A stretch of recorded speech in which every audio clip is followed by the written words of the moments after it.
saya lagi duduk, kok di belakang saya ada suatu terang yang sangat terang. Begitu saya nengok ke belakang dari sebelah kanan saya nggak bisa nengok, saking terangnya mata saya sampai sakit. Begitu saya lihat ke belakang, loh, kok dia gitu loh. Dan saya cuma bilang, loh kok ada dia, ini ada apa? Loh, saya dirangkul dan dia berbisik di kuping saya jelas sekali. Kamu saya berkati. Saya selalu berdoa kepada Tuhan, Tuhan, hilangkan nafsu pribadi saya kepada duniawi, satu. Hilangkan nafsu saya, misalnya saya punya nafsu yang salah Tuhan, atau seks atau apa, hilangkan Tuhan. Biarkan saya mencoba, saya bilang, saya mencoba di jalan yang kudus bersama Engkau. Hai, senang sekali hari ini aku berada di rumah yang, aduh aku suka sekali ya modelnya, stylenya, udahlah ya. Karena di sebelah Eke, zaman Eke masih peak, masih main ngobok-ngobok selokan, Diana udah ngedesain baju saya.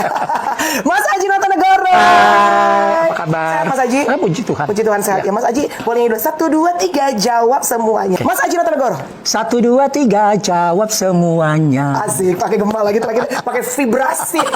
Mas Aji, it's nice to finally see you again dalam keadaan sehat, puji Tuhan ya. Thank you banget, Melanie juga sama-sama datang ke tempat saya. Of course, ya. benar. Dan ternyata kita udah lama banget nggak ketemu sejak PSBB. Ya, saya cuma melihat kamu di TV dan dengan badan yang aduhai sekarang. Mampus.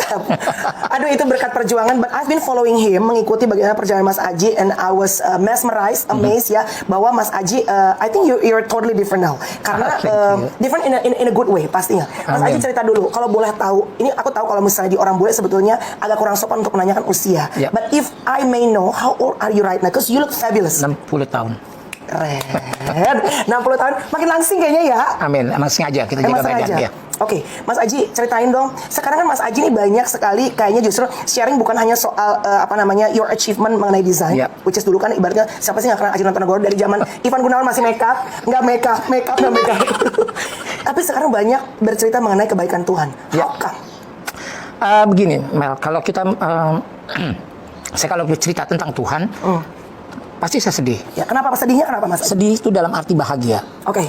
Bahwa sekarang pilihan saya itu tidak salah. Dan saya merasa betul-betul saya diselamatkan dalam usia saya yang tidak muda.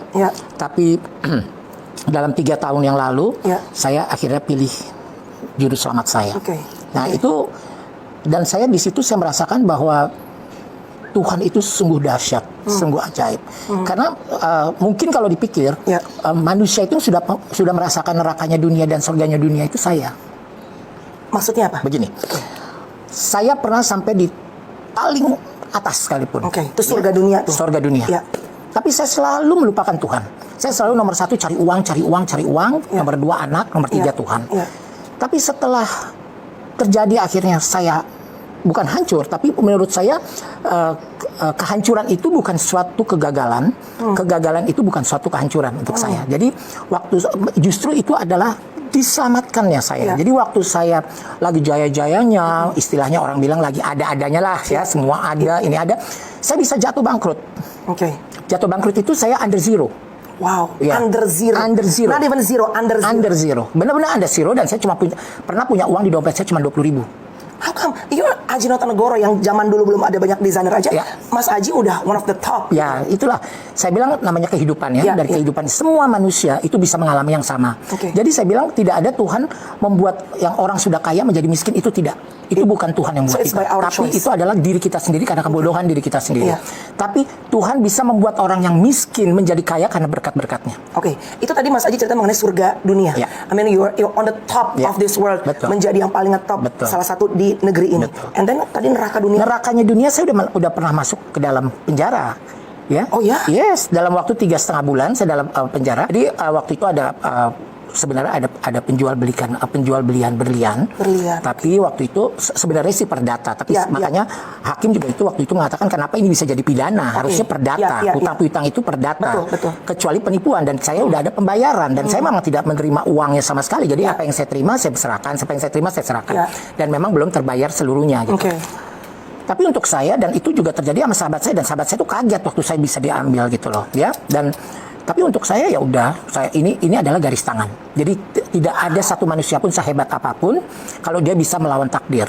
It's written ya, sudah tertulis ya. Itu sudah tertulis. Jadi seperti kalau kita melihat sejarah di Alkitab itu ya, kayak Paulus juga di penjara, Yusuf di penjara, bahkan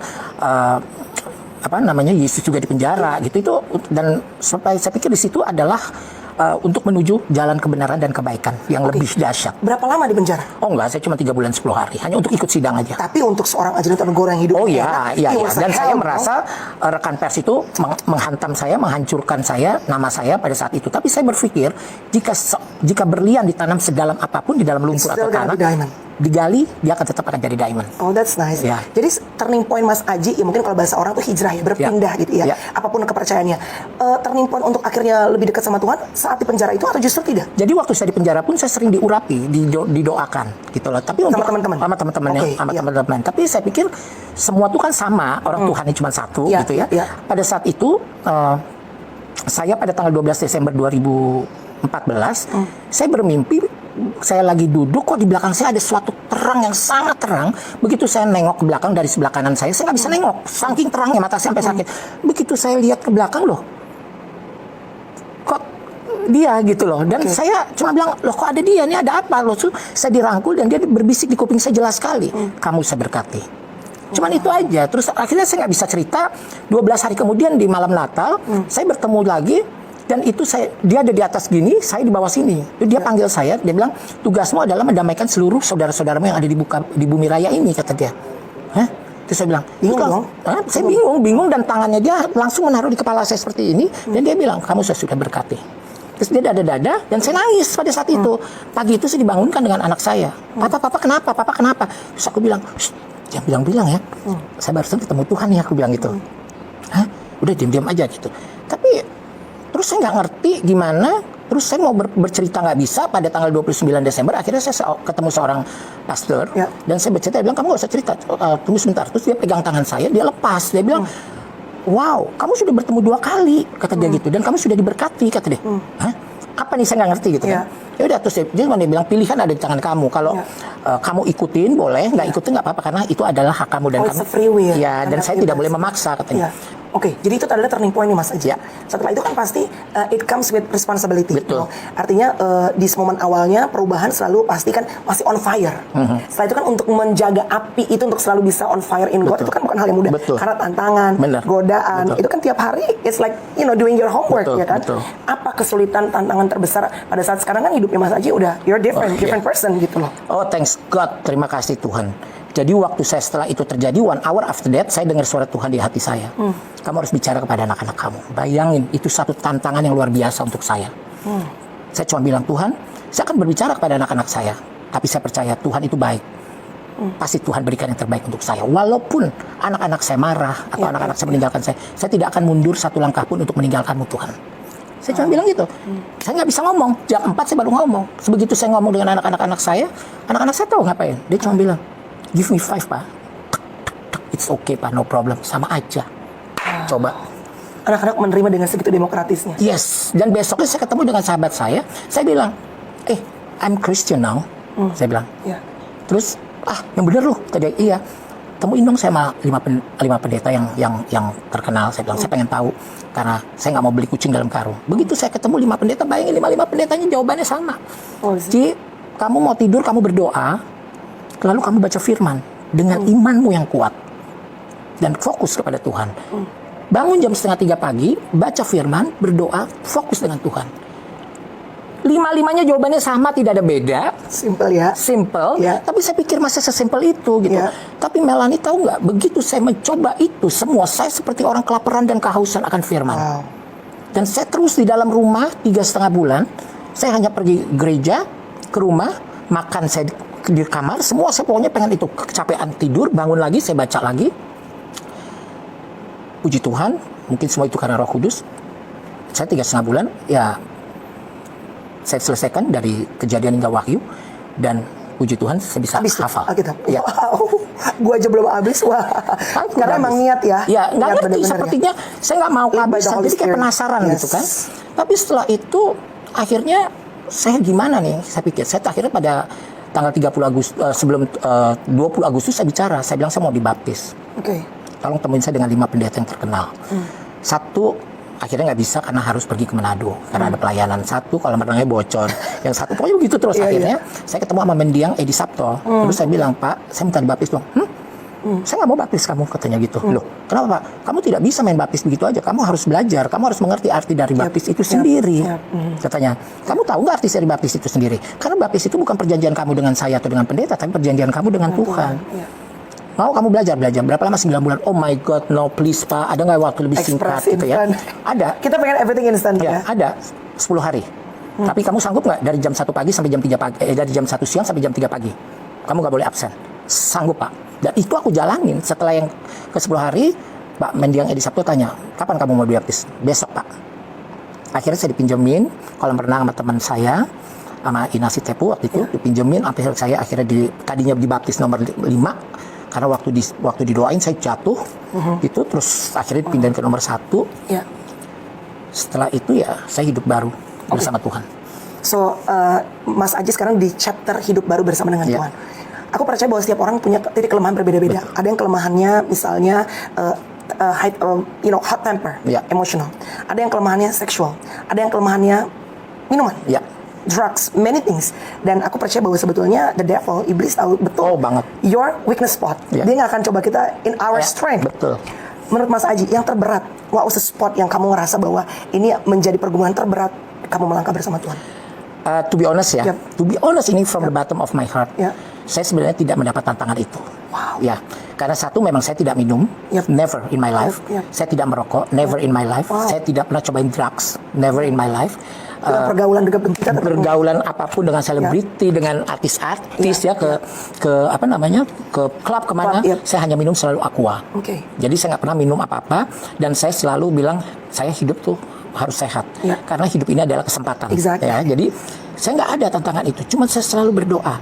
Yang tadinya saya sedikit nggak boleh dengar, misalnya saya bersahabat sama Melanie, terus Melanie diomongin orang, saya bisa samperin loh dulu orang itu gitu loh, padahal bukan urusannya sama saya. Pendek ya. Sebetulnya solidaritas ya. Betul. Dan saya jujur, saya merasa dengan saya ikut Tuhan, saya punya kasih yang luar biasa.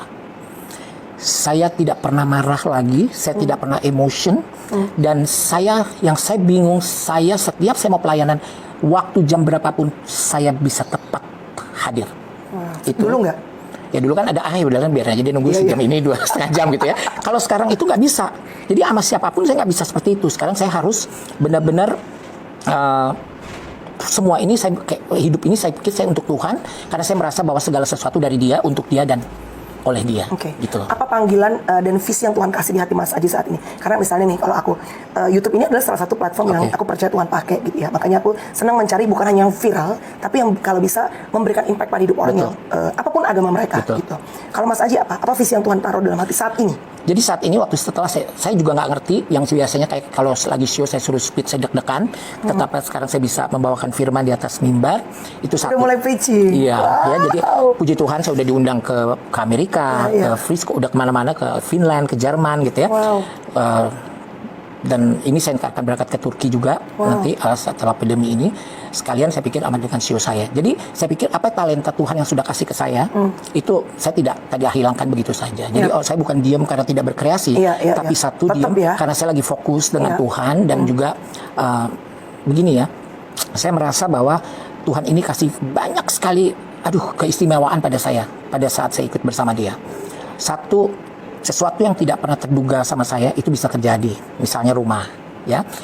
Sesuatu yang semua saya tidak punya waktu sama anak-anak saya, ternyata sekarang saya ikut Tuhan ini semua. Yang hebat adalah Melanie, setelah saya ikut bersama Tuhan, 7 months after that atau 6 months or 7 months after that, semua anak saya sekeluarga ikut bersama Tuhan. Dan juga adik saya, dan tante saya. Jadi saya pikir, saya percaya kalau satu keluarga, satu orang diselamatkan, satu keluarga pasti diselamatkan. Jadi, dan untuk ke gereja juga saya tidak pernah maksa mereka, ya. Dan awalnya juga mereka, papa ngapain sih tiap minggu berangkat sendirian gini-gini. Akhirnya mereka menemani saya dari yang biasa main game sampai ikut nyanyi, sampai ikut angkat tangan, sampai akhirnya dia menyatakan sendiri, dan semua anak saya sudah dibaptis. Jadi tanpa Mas Aji maksa-maksa? Oh enggak, saya nggak maksa. Saya cuma bilang kapan-kapan mau dibaptis, papa yang dibaptis itu. Ya udah, dan saya percaya sekali bahwa anak-anak saya itu takut akan Tuhan, dan saya selalu dalam doa saya, jauhkan mereka dari pergaulan yang tidak benar, dari orang-orang yang jahat, karena sekarang ini adalah pergaulan. Kita sebagai orang tua, kita harus waspada dengan anak-anak kita, walaupun kita sibuk, tapi penanaman kepada anak-anak itu harus kuat. Betul, karena itu adalah senjata mereka betul, di dunia luar. Betul, dan saya selalu berdoa kepada Tuhan, Tuhan hilangkan nafsu pribadi saya kepada duniawi. Satu, hilangkan nafsu saya. Misalnya saya punya nafsu yang salah Tuhan, atau seks atau apa, hilangkan Tuhan. Biarkan saya mencoba, saya bilang, saya mencoba di jalan yang kudus bersama Engkau. Karena kita nggak bisa lakuin sendiri ya. Kita nggak bisa lakuin sendiri. No, cannot without Dan His help. itu semua harus dari diri kita sendiri. Saya bilang, ya contoh Mel, kita siapa sih yang nggak, oh kita kan seneng merek ini, merek itu. Dulu, itu 100% terbaliknya dengan sekarang. Sekarang sih udahlah, yang ada aja dipakai, jadi nggak ada keinginan duniawi. Dan saya bilang, Tuhan jagakan saya. Jadi karena gini, rumah saya ini adalah rumah Tuhan, dan saya setiap hari Kamis setiap bulan, nanti saya mau undang Melani untuk saksi atau khotbah di sini. Di atas ini tempat ibadah saya. Jadi kita sharing di sana. Ya, kita sharing semua. Jadi, dan puji Tuhan, jemaat-jemaat itu ada yang dari Tasik, ada yang dari Bandung, ada yang dari Bogor, ada yang dari Tangerang. Jadi banyak lah gitu ya. Kumpul. Jadi persekutuan doa ini yang saya heran, waktu saya pertama kali mau mengadakan, orang bilang itu bang saya sekitar 20-30 orang. Ternyata pertama saya buat persekutuan doa 99 orang. Wow. Dan terus naik sampai akhirnya yang terakhir sebelum pandemi ini 155 orang. Semoga pandemi segera berlalu dan saya percaya banget. Corona ini adalah karya Tuhan, karena Tuhan ingin semua anak-anaknya ini lebih fokus kepada Dia.